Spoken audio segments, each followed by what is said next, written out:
le député fédéral Damien Thierry, le SCE Module Data Blackbox ne trouve son intérêt uniquement que dans le fait d'éviter que la restauration ne fasse de l'argent au noir. Mais, selon lui, si on met en place un système comme la Blackbox, dans tous les restaurants, on doit aussi veiller à mettre en place une compensation pour engager du personnel. La black box, on pourrait dire que ça peut avoir son intérêt, c'est-à-dire que l'objectif était d'éviter qu'à terme, la restauration fasse ou ne fasse que de l'argent en noir. Donc l'argent en noir, pour moi, n'est pas une solution en soi. Par contre, quand on met en place un système tel que la black box, encore faut-il que ce soit le cas dans tous les restaurants au jour d'aujourd'hui, ce n'est pas le cas. Donc il y a manifestement un déséquilibre par rapport à ceux qui jouent le jeu à 100% et ceux qui ne le font pas.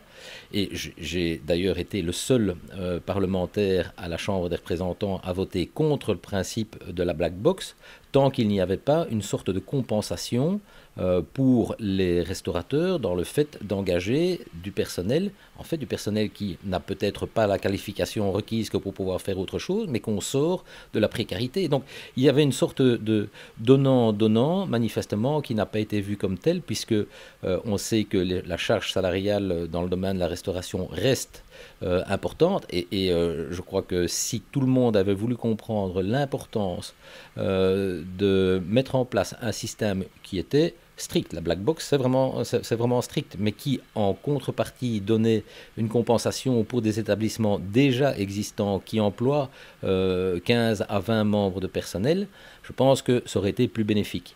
Maintenant, c'est vrai que dans le cadre de l'ouverture d'un établissement, les charges sociales sur les premiers emplois ont été supprimées de manière à pouvoir permettre la mise en place de cet établissement. Donc là, c'est bien, mais ce n'est pas un système complet. Alors, en ce qui concerne maintenant la black box en tant que telle, comment se fait-il aujourd'hui que certains établissements l'ont, d'autres ne l'ont pas? Ça veut dire que certains sont contrôlés et quelque part sont un peu pénalisés par rapport à d'autres établissements où cette boîte n'existe pas, où on sait que l'argent noir en tant que tel circule. Donc là, je crois qu'il faut très rapidement essayer de se donner en tout cas les moyens de la politique qu'on a instaurée, même si je l'ai dit au départ, moi je n'étais pas spécialement d'accord, mais le Parlement a voté, donc quand on a voté, il faut que la loi soit mise en place, mise en application, et donc cette black box doit être disponible pour tout le monde, tout en sachant qu'il faudra probablement retravailler dans le domaine pour alléger les charges sociales encore pour les restaurateurs. Et ça, je crois, personnellement, je veux m'y engager. C'est un domaine pour lequel je me suis toujours battu et je continuerai à le faire. Le député fédéral rappelle qu'il est vrai que pour l'ouverture d'un nouvel établissement, les charges sociales des premiers emplois ont été supprimées, mais ce n'est pas le cas pour les anciens restaurants.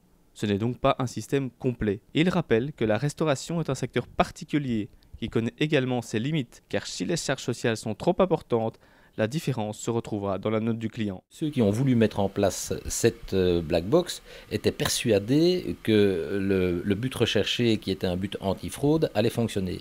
Aujourd'hui, tout le monde n'est pas sur le même pied d'égalité. Et ça, pour moi, c'est inacceptable. Donc, ou bien on a cette boîte dans tous les établissements, ou bien on la retire. Mais si on la retire, ça veut dire qu'on doit envisager autre chose, et aujourd'hui, cette autre chose n'existe pas. Donc, sans compter, ça, c'est aussi fondamental, tenir en compte que la black box, ceux qui l'ont acheté, ils ont aussi dû la payer. Hein. Donc, certains, encore une fois, certains ne sont pas sur pied d'égalité, et ça, c'est quelque chose qui me dérange. Mais donc, avant de retirer une mesure qui manifestement pourrait démontrer, il faut faire une enquête, bien entendu, pour bien savoir si là où la black box a été mise, donc installée et utilisée correctement, si ça a rapporté quelque chose, ou en tout cas par rapport à l'objectif qu'on s'était fixé. Si ce n'est pas le cas, il faut envisager un autre système, et si on veut envisager un autre système, cette fois-ci, je voudrais vraiment qu'il y ait une discussion et de nouveau le retour à la concertation entre les organismes contrôleurs et les organismes directement concernés, c'est-à-dire l'ORECA, en fait, hein, en règle générale. Donc là, il y a vraiment un travail de fond à faire, mais ça, c'est quelque chose pour lequel moi, je peux certainement m'engager pour les années à venir à travailler là-dedans, parce que c'est un domaine qui m'intéresse beaucoup, et je pense que nous connaissons tous des restaurateurs dans nos contacts, et donc il faut comprendre que le milieu n'a pas si facile que ça, comme d'autres par ailleurs, mais donc il faut vraiment aider tout le milieu. Damien Thierry pose donc la question du choix entre un secteur HoReCa florissant, avec des prix abordables, ou un secteur serré de tous les côtés, qui perdrait petit à petit sa clientèle. Selon lui, il faut donc trouver un juste milieu, mais il faut dans tous les cas que les règles soient appliquées, que la fraude soit combattue par tous les moyens possibles, mais qu'en contrepartie, Il faut comprendre comment le secteur Horeca fonctionne et lui donner des opportunités pour pouvoir continuer à travailler avec du personnel.